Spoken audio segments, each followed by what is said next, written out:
Greetings, everybody. Welcome to this session entitled Free Coaching Session. My goal here is to remind you once again, you that have enrolled in this course, Winning the Battle in Your Marriage, are entitled to a free coaching session. And this could be, if you're a husband that watched this video course and you want to talk with me one-on-one, you can have an hour free online coaching session. If you are a husband and wife that want to meet with me and Anne, again, could be the four of us, free coaching session.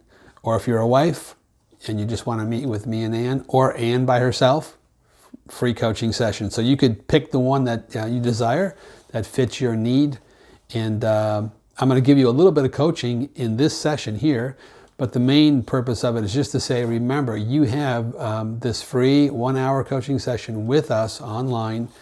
And so please take advantage of it. Hopefully it'll be a blessing just for us to be able to hear your situation, what you're going through, and also to pray with you.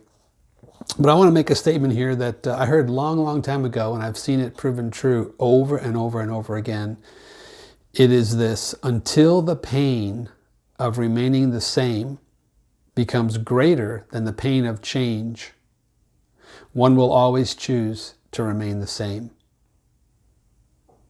I'm going to put up a graph in just a moment, but let me first of all remind you of something I've said before in this series, that the greatest cause of marital failure is personal brokenness, and individual personal brokenness, not necessarily, just marital conflict like adultery or an addiction or something like that. That is the cause sometimes of marital failure, but most of the time it's personal brokenness left unhealed, left unattended. And oftentimes when there's not growth in a marriage, when there's not change in a marriage, boredom sets in. And when boredom sets in, then we're very vulnerable and susceptible to the lies of the enemy, and even unto believing that this marriage must not have been of God, must not have been God's will, or else it's just run its course. So boredom is also very, very dangerous in a marriage. But I'm going to put a graph up on the screen now to illustrate this point. So you'll see two lines there going up. One is gray and one is kind of black, dark. So the gray column represents staying the same, not changing anything in your life. The black column represents change. So when the pain of remaining the same is lower, like in that first line there, it's at level 5, and pain is at level 10. So it's like, let's see here. Let me think about this. Let me make a pot of coffee and ponder this. Do I want level 5 pain? Do I want level 10 pain? I'll take level 5 every time. So let's just stay the same, right? Whatever the situation is, let's just keep things the same. Or if they're the same, equal, staying the same, pain, well, yeah, change looks a little bit appealing, but I kind of know where I'm at with my pain, with the way things always have been. At least it's knowable. At least my dysfunction is knowable. I know my way around. I know the streets. I know the intersections. I can navigate with less, stress, sort of.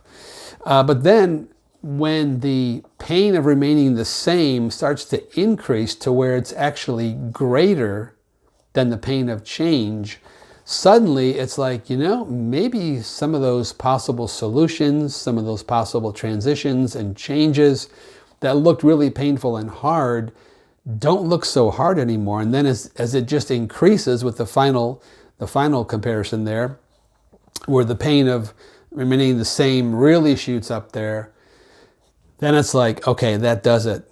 I'm at 20 pain level here. I'm looking at 10 pain level with making change. Wow, 10 used to seem pretty high back in the day, but now it's actually lower. So hence the principle, until the pain of remaining the same becomes greater than the pain of change, one will always choose to remain the same. So I want to talk in this session, hopefully coach you a little bit, encourage you a little bit about pain and how it can help us to move towards positive change and blessing in our personal lives and in our marriages. So I found that there are 3 motivations for change. Like, why would you want to change, right? Like, why would I want to go to the gym 2-3 times a week when I haven't gone to the gym for a couple of decades? Why would I want to make that change? What would motivate me? Or, whatever the area is. Why would I want to talk to my wife more when we don't talk that much? Or, whatever the area might be. Well, 3 motivations for change. First of all, there is desperation. That is, when your pain becomes unbearable. Like, my pants don't fit anymore. I don't like the way I look. I can barely even look in a mirror or the reflection of a window when I'm walking down the street.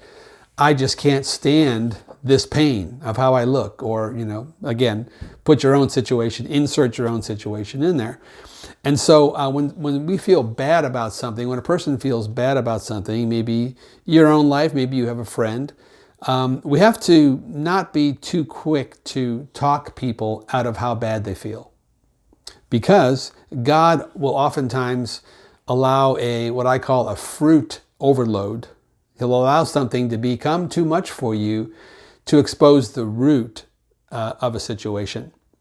And so pain or discomfort can be a good motivation, even unto desperation, that would prompt us to say, I think I'm going to consider making a change here. The second one is revelation.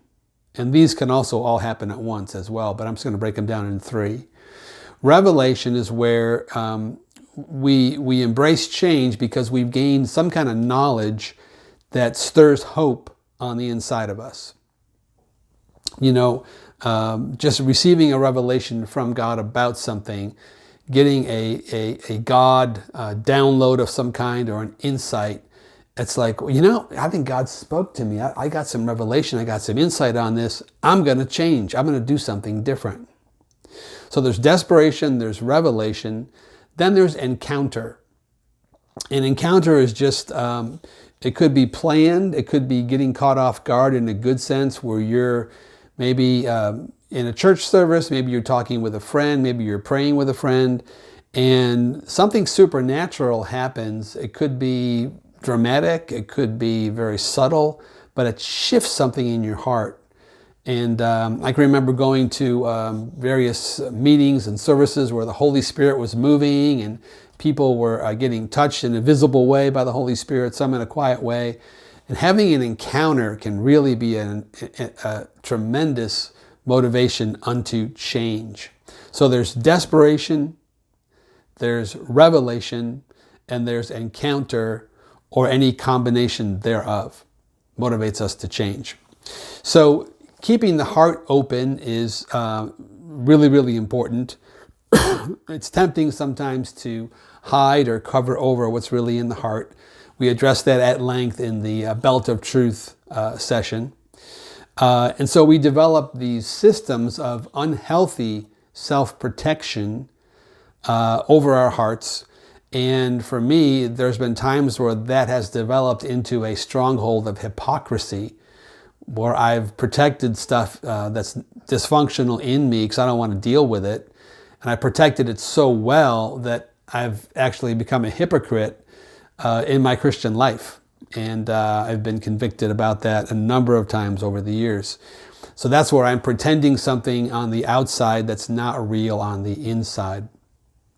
And so our natural inclination oftentimes is to not express our needs, to not talk about where we're hurting, just to kind of forge ahead, right?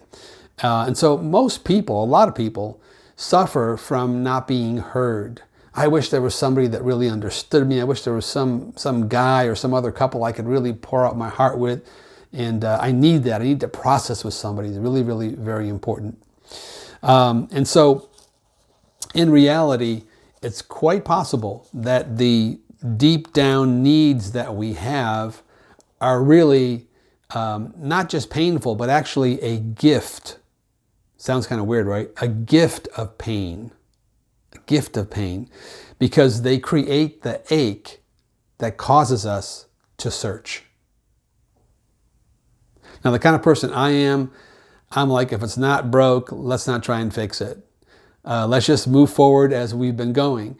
But over and over again in my spiritual life over the past 45, 46 years that I've been a Christian, God will oftentimes just put me out there in the middle of the ring, in discomfort, in pain, and He's lovingly saying, it's the only way I could get you to move. Now, follow me and things will be a lot better.